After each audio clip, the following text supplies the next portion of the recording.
Bueno, vamos a un asunto sumamente importante. Bueno, pues que hay presidente electo, que López Obrador no lo reconoce, que qué pasará el día del desfile militar, que está dura la cosa en México, y sí, está dura, muy dura, pero más dura va a estar si Felipe Calderón, ya como presidente, le entrega el petróleo y los recursos naturales de México a las corporaciones extranjeras. Y según analistas estadounidenses, una de esas corporaciones sería Halliburton, especializada en perforaciones de pozos petroleros. Le invito a escuchar este reportaje. En Alternet, conocido sitio de información alternativa en inglés acá en los Estados Unidos, aparece un artículo titulado ¿Se robó Halliburton la elección en México?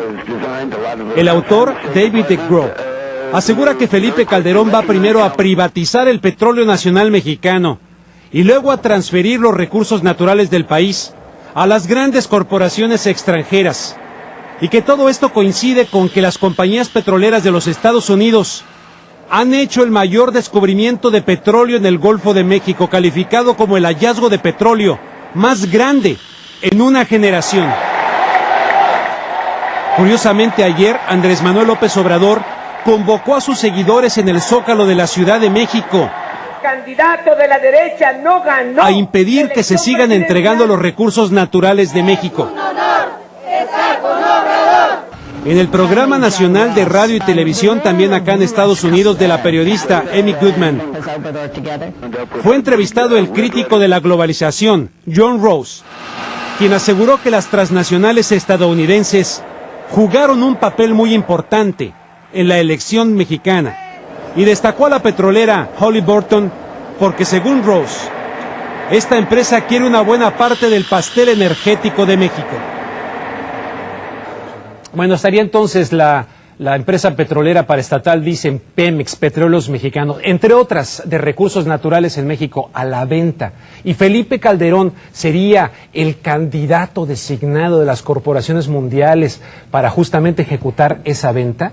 Tenemos aquí la presencia de Miguel Tinker Salas. Él es profesor de Historia y Estudios Latinoamericanos del Colegio de Pomona y ha estudiado profundamente el tema del petróleo y la política. Le agradezco muchísimo que esté con nosotros esta noche. Oiga, es muy fuerte la acusación que se está haciendo, incluso señalando a Halliburton, que el vicepresidente Dick Cheney fue el director, se puede decir, de esta empresa, ¿no? Buenas noches. Buenas noches. Es muy difícil saber con exactitud cuál empresa o dónde está el contexto de la petrolera, pero sí sabemos concretamente que las transnacionales norteamericanas han estado interesadas en adquirir Pemex y han estado interesadas desde incluso antes del Tratado de Libre Comercio. Aunque sea difícil especular sobre cuál, cómo y dónde, sabemos muy claramente que ese es un tema sobre el tapete y que el PAN y sectores dentro del PAN han planteado privatizar a Pemex. El problema es que ha sido una vaca sagrada, porque está tan ligado al nacionalismo mexicano, tan ligado a la política, a la cultura política, y creo que todavía enfrentan muchos retos. Un reto en particular es el movimiento social que se ha desprendido a raíz de esta elección y por lo tanto podría limitar sus capacidad de movimiento hacia esa venta. Pero esa venta podría venir en partes, podrían vender una parte de la exploración, podría vender la parte de perforación, como usted mencionaba, o podrían hacerla en secciones. ¿Y qué tanto, profesor, realmente las transnacionales, como lo decían en esta página de internet que es bastante seria dentro de los medios alternativos, estas empresas transnacionales realmente pudieron haber influido en la elección de México? Yo creo que sería difícil probarlo a este momento, pero es muy claro que el sector empresarial mexicano hizo el papel por ellos también, porque hay un interés en mantener como socio a México, mantenerlo especialmente en contexto de lo que está pasando en el resto de América Latina. México para ellos es importantísimo para frenar el movimiento social que ven en el caso de Venezuela o Bolivia o Ecuador o Argentina y Brasil. Por lo tanto, es una pieza fundamental, una pieza clave. Por eso Negroponte, el jefe de Seguridad Nacional norteamericana, dijo que México era la elección más importante para Estados Unidos de este año, cuando había elecciones en Brasil, en Ecuador, en Venezuela, en Nicaragua, en Perú. México es la más importante y a la cual le pusieron más atención.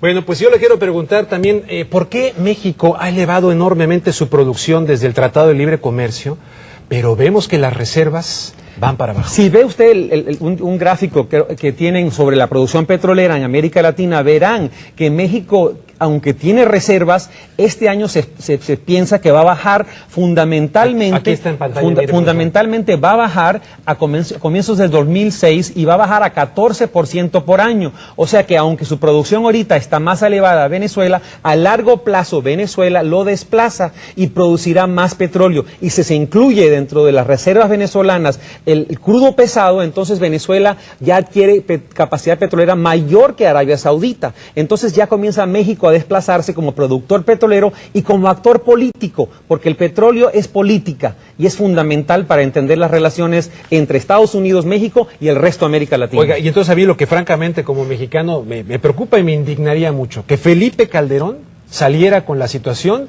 de que estuvo engañándonos al pueblo de México en esta campaña y resulta que ya tiene de alguna manera comprometido el petróleo, el agua, los recursos naturales, en el entendido de que el señor Fox firmó en Waco, en marzo del 2005, algo de lo que insisto que casi nadie habla, que es el llamado Tratado de Libre Comercio Plus, que compromete participación de las Fuerzas Armadas en seguridad del hemisferio norte y cuestión energética. Parece ser que el señor Fox se va firmando algo muy serio ahí. Energía es fundamental para la política norteamericana y México es una pieza clave, pero creo que la existencia de movimientos sociales en México y la forma en que esta elección se ha llevado a cabo ha creado una condición que va a dificultar el espacio donde Calderón se puede mover si ese es su objetivo.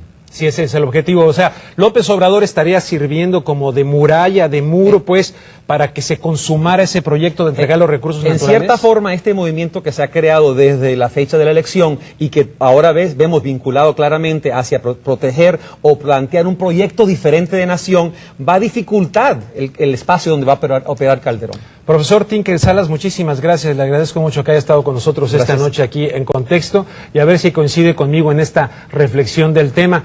Dado que pues en la tierra hay suficiente para satisfacer las necesidades de todos, esto lo decía Gandhi, pero no tanto como para satisfacer la avaricia.